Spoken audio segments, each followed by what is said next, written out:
Jack Visnjic is a classicist and a historian of philosophy who believes ancient wisdom can help us navigate tomorrow's challenges.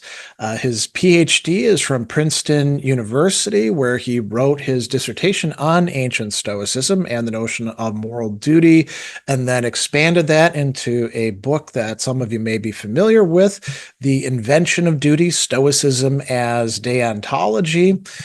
He has been director of research for several years now at the Anacyclosis Institute, which is a think tank seeking to understand the trajectory of modern democracy in our times by studying the long history of democracies. And he's got a podcast. So that's another way in which he's contributing to, spreading knowledge outside of traditional academia, called Ancient Greece Declassified, through which, and I particularly like this, he strives to make the classics accessible and relevant to a broad audience. So I'm going to turn it over to you, Jack, and I'll pop back in a little bit later for the Q&A.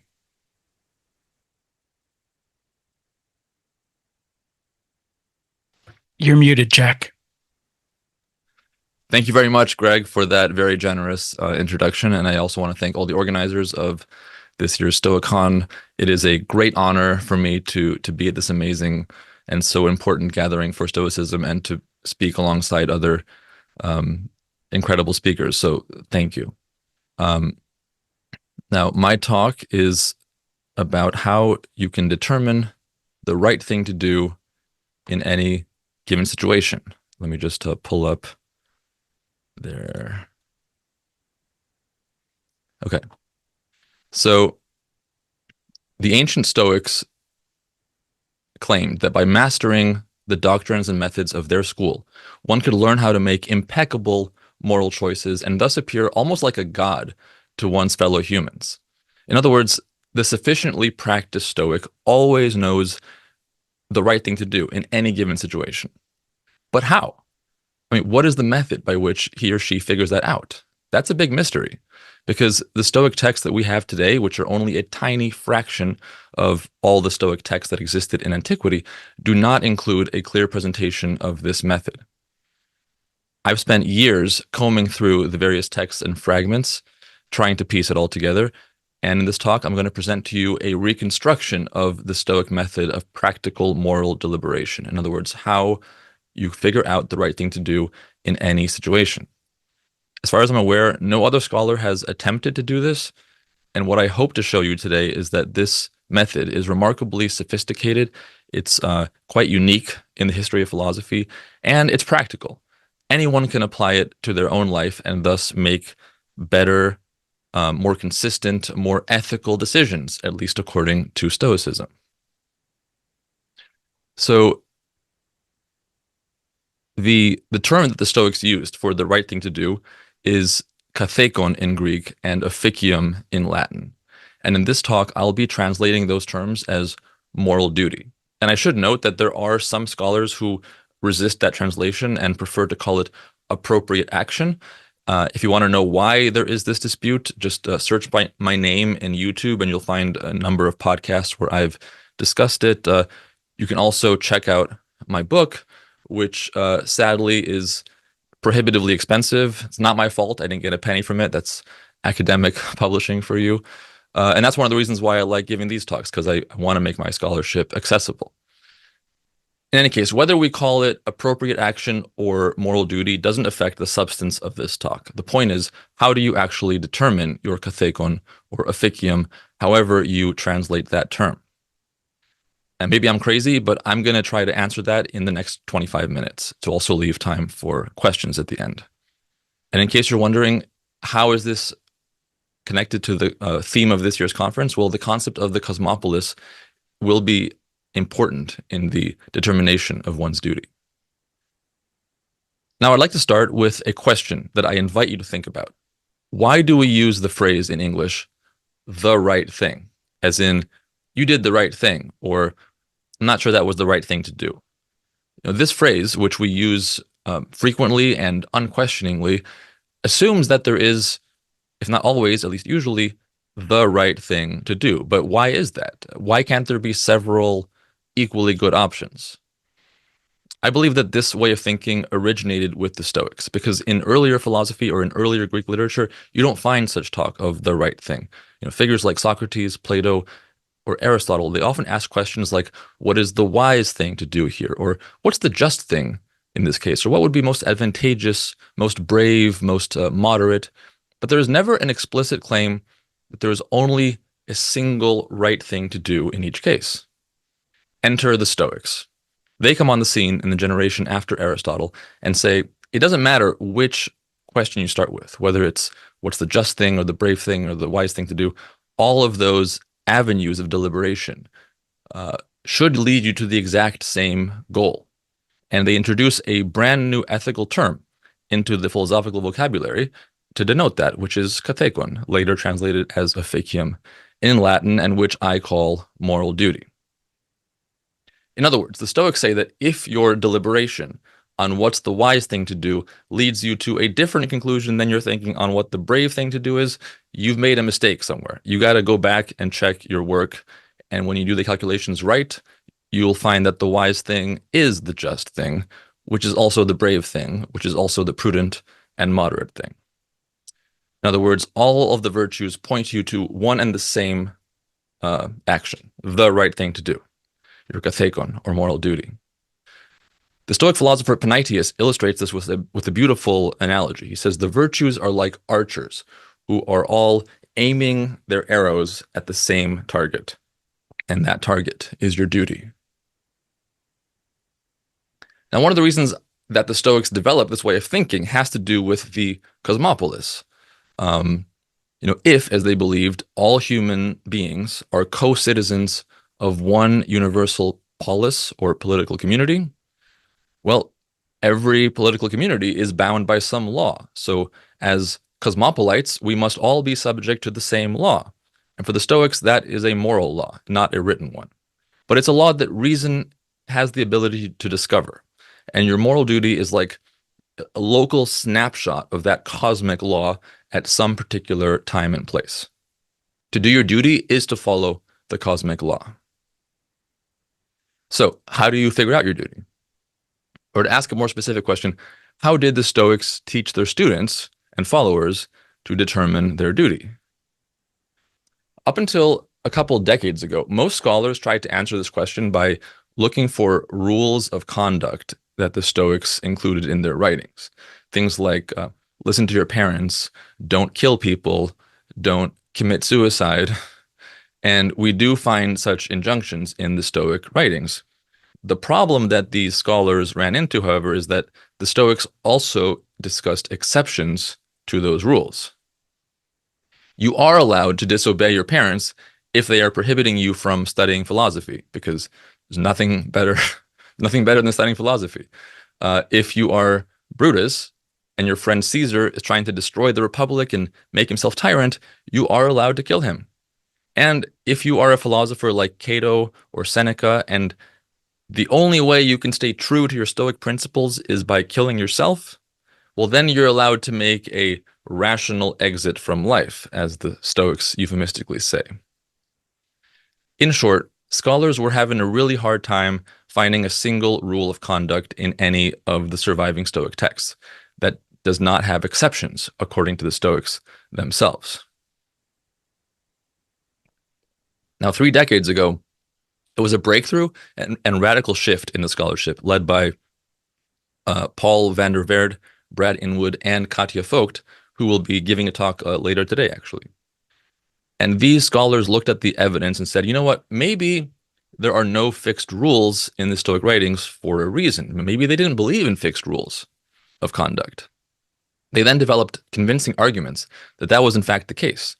The Stoics did not believe that any concrete rule of conduct could be without exception. And they created elaborate thought experiments to show that even things like murder or incest, which seem black and white, might be allowed under extreme, often apocalyptic scenarios. And I just want to say here that I'm greatly indebted to those scholars for their work because they laid the foundation for my own scholarship. Now, after this no rules interpretation started to catch on, people once again asked, well, how do you then determine your duty or appropriate action if there is no rule to rely on? And much of the ensuing discussion centered around the figure of the sage. As many of you will know, many Stoic texts speak of the sage as a kind of idealized figure. You'll find things like, only the sage is truly good and performs his duties perfectly, or a bad man might do this, but a sage would do that. And so a lot of the scholarly effort to unpack the Stoic method of deliberation essentially boiled down to asking, how does a sage determine his or her duty? And some good scholarship came out of that because it's an interesting question. But the answers to that question always relied on a little bit of, pixie dust or je ne sais quoi thrown into the mix. Like, surely the sage in his great wisdom would know that option A is better than option B. And it's like, okay, but I don't know that because I'm not a sage. How do non-sages like me and maybe some of you determine our moral duty? Is it just beyond our grasp? That's what a lot of scholars thought. That Stoicism is a super hardcore philosophy for moral fanatics. That's the term that Kant used to describe them. Now, when I started looking into this way back in 2015, I had a suspicion that there had to be a practical method that non-sages could use. And I had this hunch for a number of reasons. First of all, several texts casually mention in passing a method or process or reasoning for finding or calculating one's duty, without mentioning the need for a sage. Cicero and Seneca both do this. And there's also boatloads of practical advice scattered in all the surviving authors. I mean, there's no shortage of good advice. I'm guessing that's why most of you are here, because we find real practical, actionable advice in reading Seneca or Epictetus or Marcus Aurelius. It's just that all of that practical advice is not organized into a systematic process in those particular texts. But that doesn't mean that earlier Stoics hadn't offered a systematized ordering or process. In the 300 years before Cicero, who was our earliest surviving source, at least 7 major Stoic figures wrote dedicated treatises on the topic of moral duty. If any of them had laid out a method, that would explain why later authors make mention of a process or method without feeling the need to reproduce it in full, because their audiences, unlike us, had access to those earlier texts. They hadn't been lost yet. So I started going through all of the surviving texts and collecting every bit of practical advice I could find on how to find your duty or how to determine the right thing to do. And I grouped all of these pieces of advice according to author or source. And it became clear to me that some of these tools or bits of advice logically had to come before or after others, or early in the process or late in the process. And what started to emerge was a sequence of steps that are to be followed in a certain order. And there was a remarkable consistency across the sources, both in terms of the types of tools and advice and the sequence in which they are to be used. And finally, I didn't find any piece of advice or deliberative tool that didn't fit into this sequence. So after years of investigation, I became convinced that the Stoics did have a well thought out, comprehensive, practical system for finding your duty. And I wrote about it in my book, and the response from other scholars, at least so far, has been positive. Now, I'm not claiming that Zeno or any other early Stoic laid it all out exactly the way I've reconstructed it in my book or the way I'm going to present it to you now.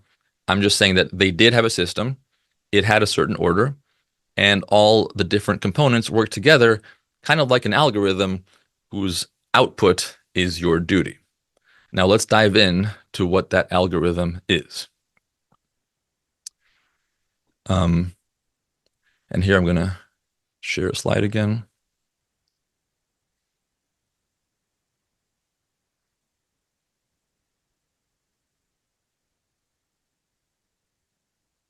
Okay, so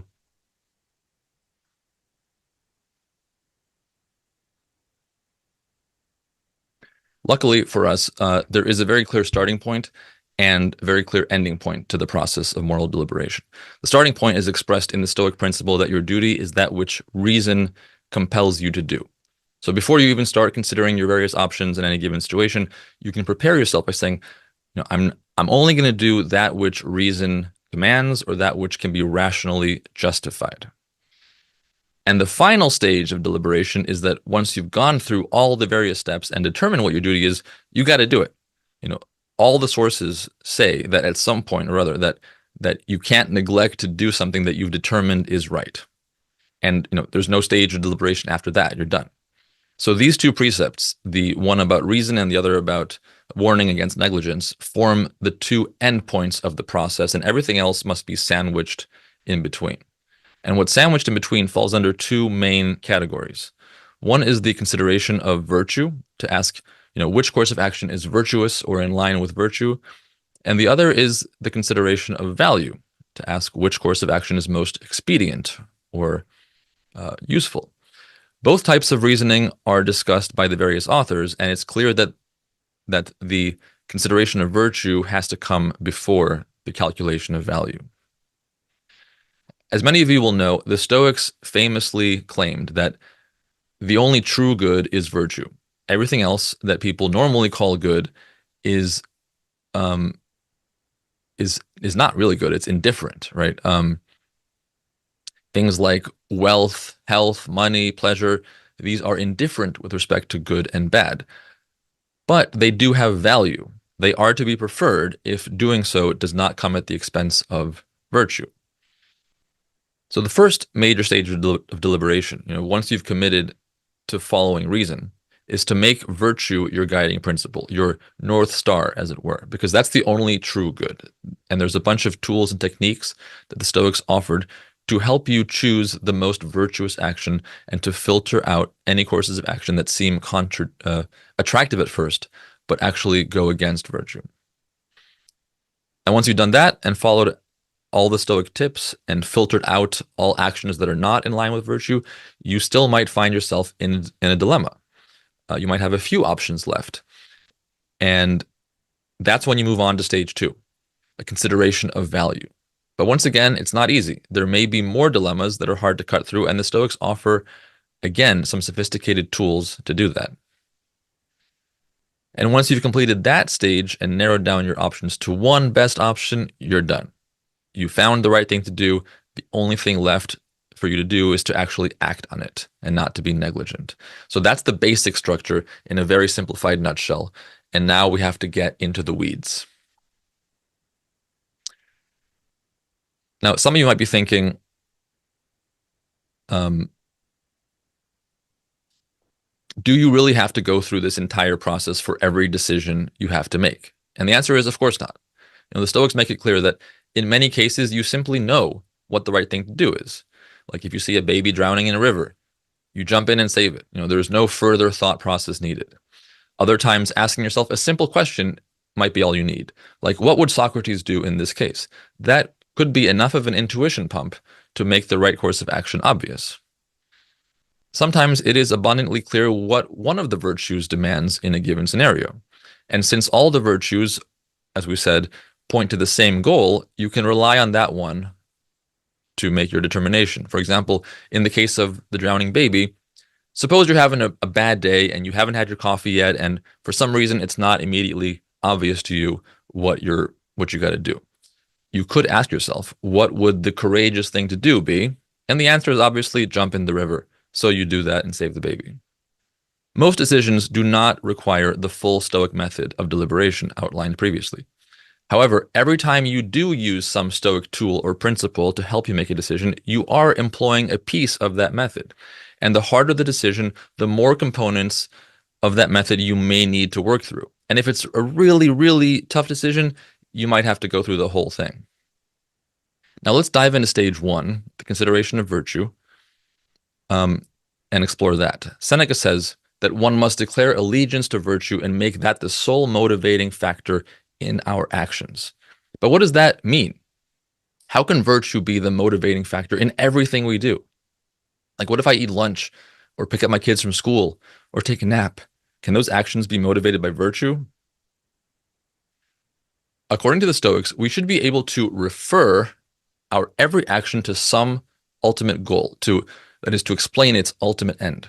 For example, why am I eating lunch? Well, because I need to have energy or stay alive or be healthy.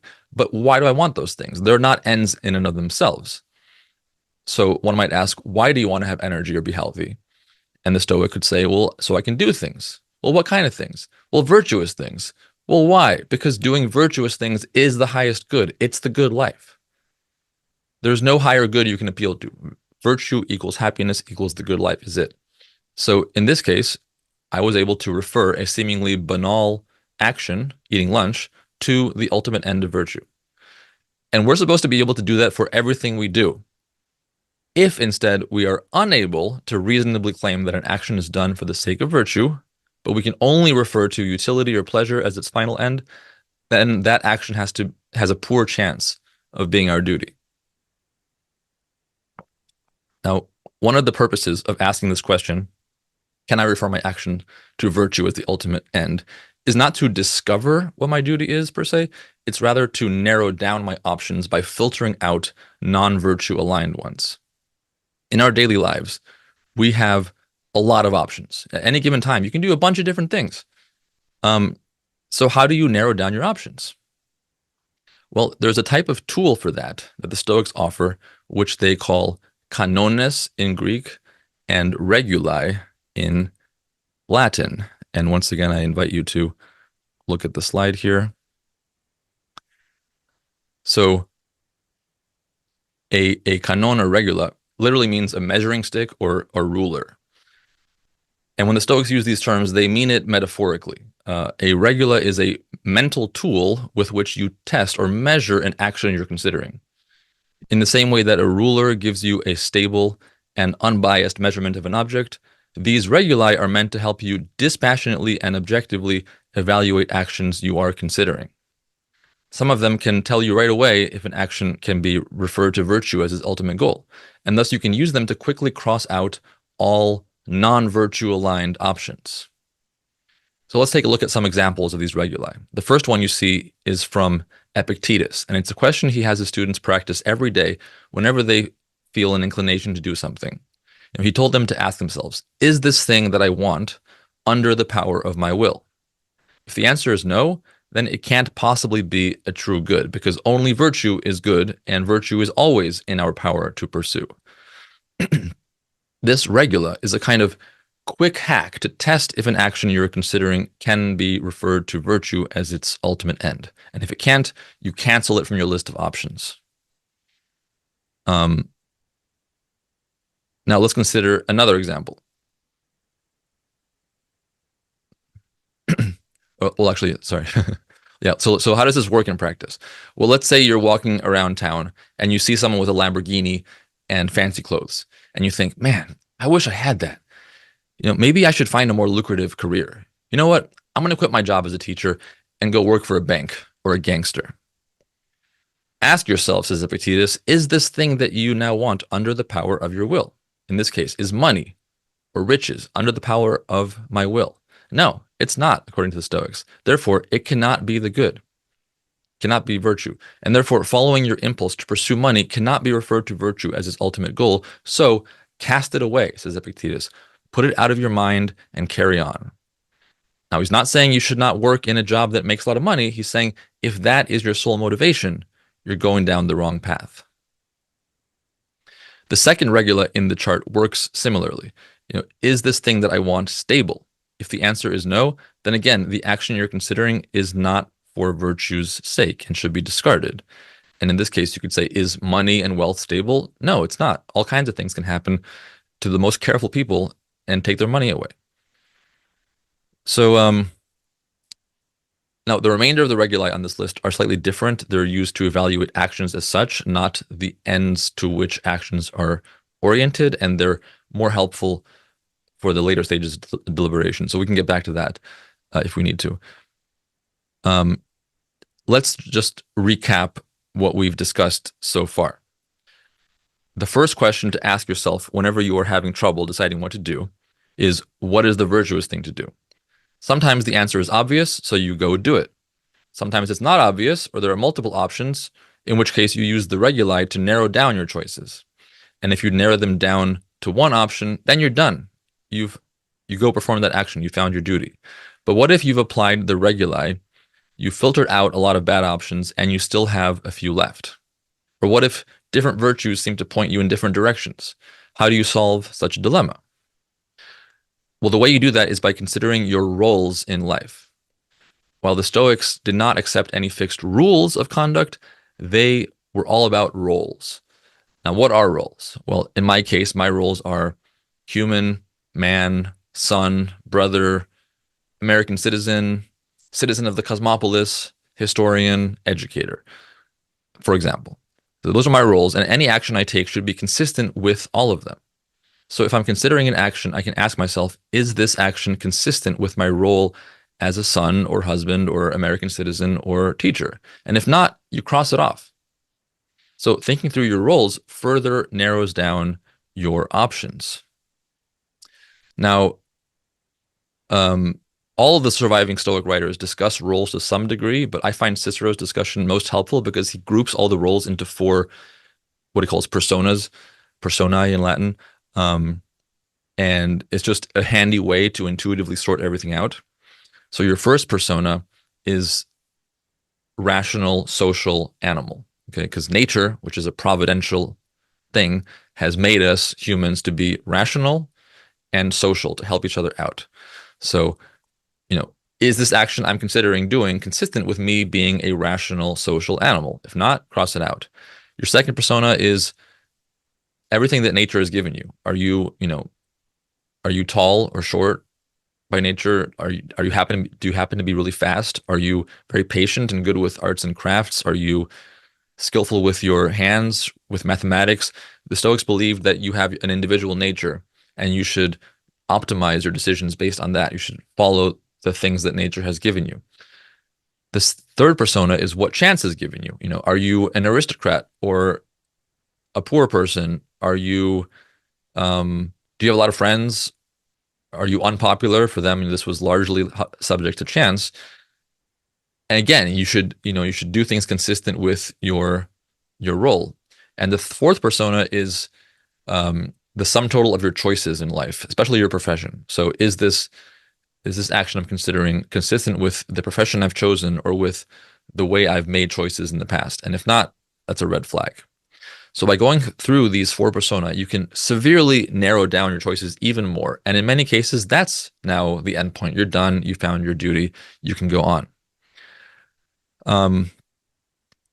Now,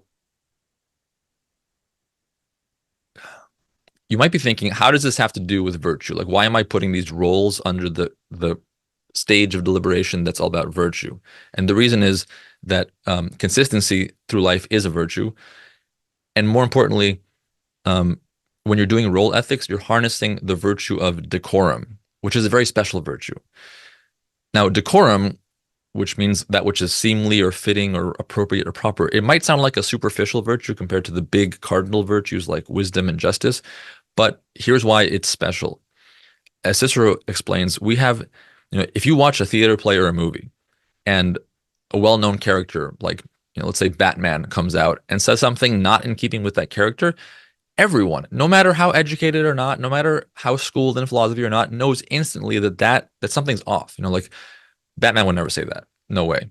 So we have a very fine-tuned intuitive sense of what is befitting or appropriate to a certain character, and that also applies to our character. And so decorum is not the most important virtue, but it's if we go back to the archer's analogy, all the virtues are archers aiming at the target. Decorum is the virtue is the archer that has like binoculars on and can hit the target more accurately than anybody else. So it's an aiming mechanism. Okay, so we've completed the first and most important stage of moral deliberation. What if you still have more than one option left? That's when you consider the question of value, of utility, of expedience. And it can be a very simple thing like, I have an hour of free time. Do I take a walk in the forest or do I go to the gym? And then you think, well, what is more valuable to me? If I'm going to go on a bike ride for 5 hours,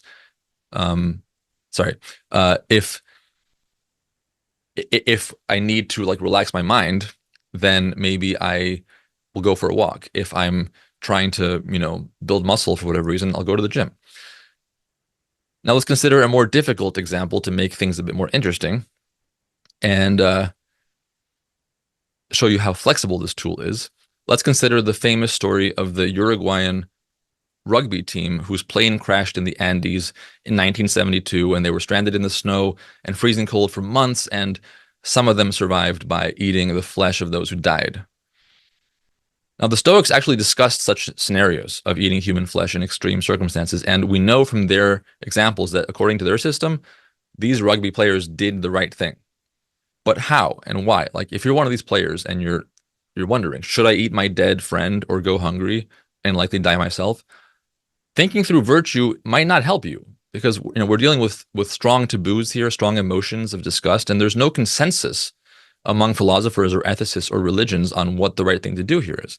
So how would a Stoic deliberate? Well, they believe that a corpse has no inherent value whatsoever. It's like, nails that you cut off or hair that you cut off. Like, once you're dead, your body has no value. So there's no inherent evil or bad in eating a dead corpse. Now, there are good reasons why that's not allowed in a normal functioning society, but there's nothing inherently wrong with that. And so in this case, the only relevant values are you going to live or are you going to die? And living is not a good and dying is not a bad, but living has great value and dying has great disvalue or negative value. So you make the choice to live and you eat, unfortunately, your dead companions. And almost done here. So I wanted to look at one last example, okay? Because I mentioned that even after going through the first stage and the four personae, all the roles, you might still have a few options. How can this stage help you with that? And here we come to something that Cicero and Seneca call the formula, which is a package of 3 doctrines. And you also find these 3 doctrines in Marcus Aurelius and in Epictetus. They're just not labeled as a formula, but they're also discussed together. So I think that this means that this was a package deal. And this package of 3 doctrines is presented as a way to cut through dilemmas. So how does this actually work? Well, let's consider an example that Cicero gives. And these doctrines are related to the Cosmopolis again, that we're all part of a cosmic body, and we all have common interests, and the interest of the individual is the interest of the whole. So to harm another goes against the collective, the Cosmopolis, the collective body of humanity. Okay, so Cicero says, suppose that you're a judge and you're trying a case involving one of your friends, and one of your friends risks losing his property, and he's in the wrong. Like, he did something wrong, he should lose his property, but he's your friend. So, one of your roles as friend might tell you that you should rule in favor of your friend, but your other role as judge tells you that you should be impartial and rule against your friend. So how do you think through this? Well, you can do it using the formula. A well-informed and thoughtful judge may reason in the following way. Going against the laws of the community, of the common body of humanity, is in order to rule in favor of my friend, subverts the interests of the community. But according to the formula, the interest of the community must be my true interest, as well as the true interest of my friend, though he may disagree. The judge would then realize that the interest of the community makes the value of the friend's property irrelevant to the moral deliberation process, even if his friend thinks otherwise. The value of the friend's property is removed from the equation. The only relevant value is the interest of the community and the functioning of the community. And so the judge rules against his friend. So putting this all together, I now present you with a fuller outline of a fuller outline of the deliberation process. As you can see, it's quite complicated, and I think it's amazing and unique certainly in ancient philosophy, if not the entire history of philosophy. And I'll end there to get some questions, and I'll leave this up so you can look at it while I get some questions. So thanks a lot.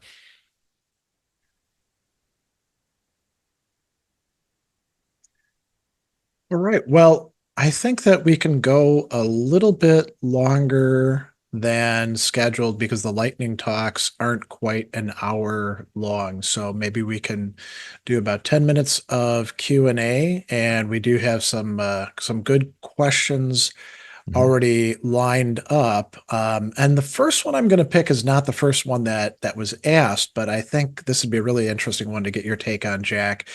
So Mark Trumbull says, I can imagine an app walking through this process, but that does not seem fitting.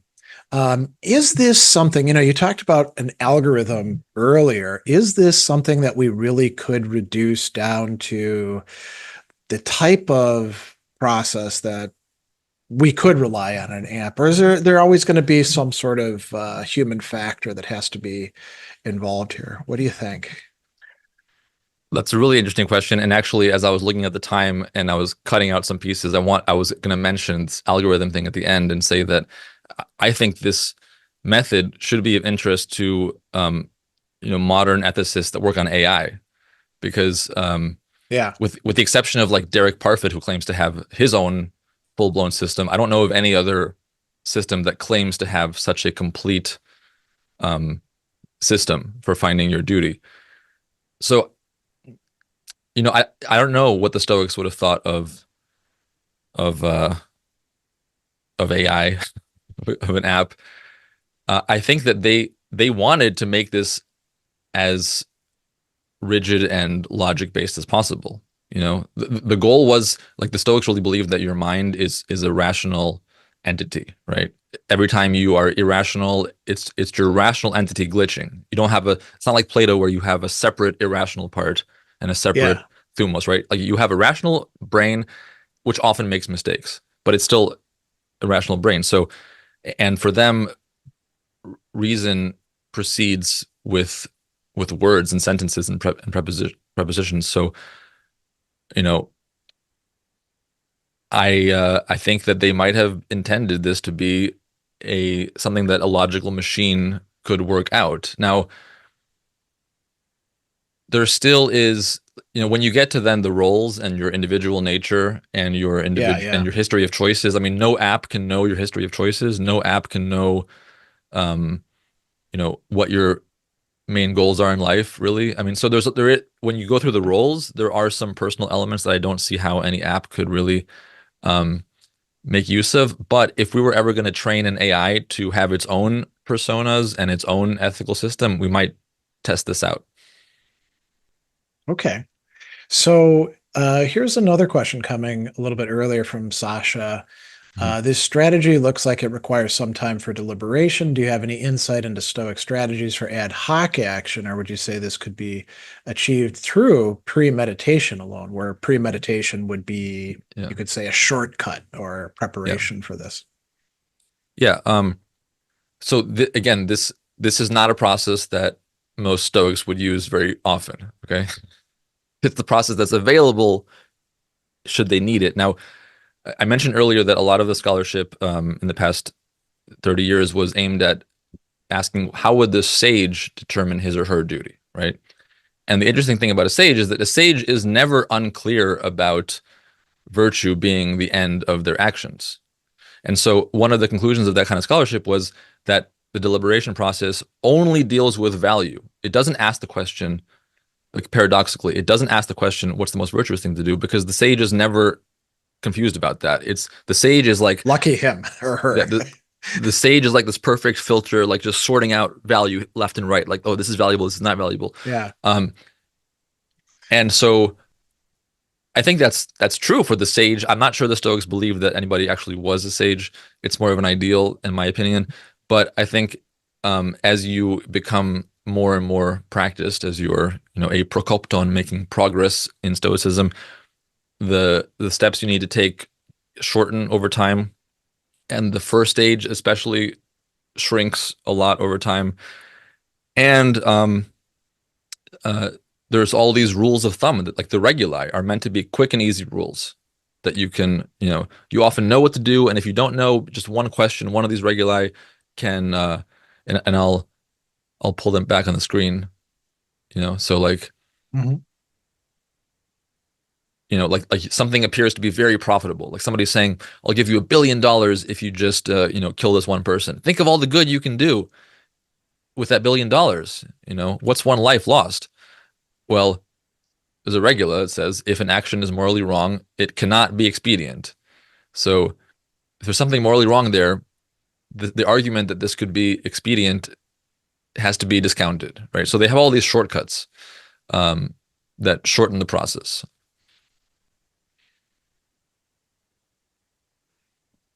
So here's another question that came up early on, and there was a follow-up to it. What is a legitimate role in society?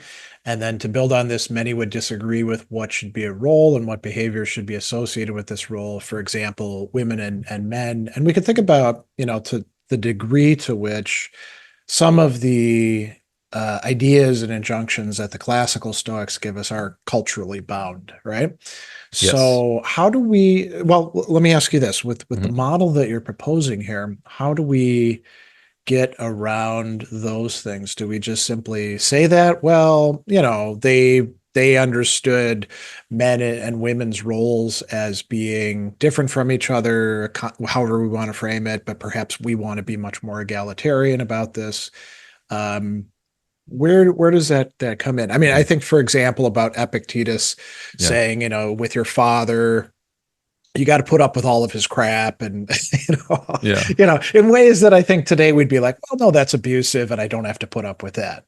I mean, there is an out Yeah. in saying, well, it's not reasonable to go along with that, but how does that work in the deontological model that you're proposing?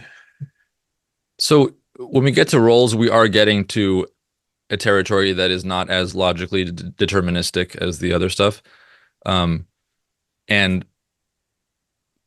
so both Cicero and Epictetus, they use roles as I think we can use Daniel Dennet's term, intuition pumps, right? Like Epictetus brings up roles in order to get you to realize that you already have a sense of duty. He says, think of think of all your relationships. You're a brother, you're a citizen, you're a father, blah blah. Each one of these roles instantly calls to mind things you should do, like be a good friend, be a good brother, be a good citizen, right? It's not there presented as a deterministic system. It's presented as an intuition pump to get you to be like, oh yeah, I have some things I should do there. And same with Cicero, he appeals to our intuitions in the theater. He says, just as you notice when an actor is not good, or when a line is not in keeping with the character's persona, you have the same sense with yourself. Um, Again, we're not dealing with a deterministic thing completely. It is an intuition pump. It's just, you have a lot of other virtues you can use, and the decorum virtue, which does the roles, is a especially intuitive one, which is helpful, but you have to kind of triangulate with other virtues that you're thinking of as well. And it should be noted that that as far as men and women are concerned, the Stoics were more egalitarian than Yeah. most thought systems in history. Okay, so we should give them some credit for that. Uh, but as to changing cultural norms, you know, I th I think they were. I'm not sure how they would deal with that, because they did believe that reason can discover the right thing to do. So that I'm not sure how they would handle um, that exactly, because Epictetus mentions different religions at some point, and he seems to imply that they should all be able to arrive at the same truth. So that's a Yeah. I got to think about that more. So here's one last role-based question. So, what do we do when we almost inevitably, in the course of things, wind up, this is coming from Tracy, with conflicts between roles? In if we had everything perfect, you would assume that the roles should never conflict with each other.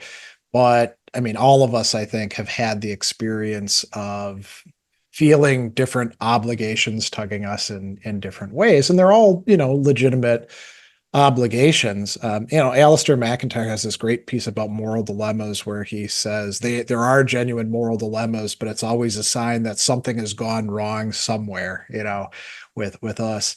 So what do you think we should do when we have like two, well, and we'll make it simple, two legitimate roles, and one is saying do A and one is saying do not A? Well, there's a very like there isn't much material in the surviving texts that deals with this. And Yes. the only clear answer I can find is in Cicero on Duties, Book 3, where he brings up the formula, the package of three doctrines that we're all rational social animals, we're all part of the common body, and the interest of the individual is the interest of the whole. That is meant. So we know that. I mean, I can get into this a bit. The question is, how do you know what your duty is in these tricky situations, right? Right. And the Stoics called these peristasis, which I think you could say difficult situations or dire circumstances. And there's two places where Cicero mentions how do you reason through these dire circumstances, and one is with the four personae in Book 1 of On Duties, and one is with the formula, the three doctrines in Book 3. And we know that he wrote Book 3 after soliciting a book by Posidonius from his friend Atticus on tricky situations, on peristasis. And then he discusses the conflict between the judge and the friend. So that's the only like clear reason through example where we have a conflicting role of two conflicting roles, right? The friend and the judge. And so based on that, I think that it's the formula that's meant to help you there. Okay. Well, we'd have to be conscious of time. We're going to have the lightning talks next. So very interesting presentation, and thanks so much for coming on. I like to thank you myself, and I'm sure many other people will be as well. And I'm going to turn it over because I see Brittany already queued up. I'm going to turn it over Thanks so much to her. Thanks, Greg. Thank you so much, Jack. Thanks, Greg. I loved the talk. Gave us so much to think about. So again, I appreciate you being here today.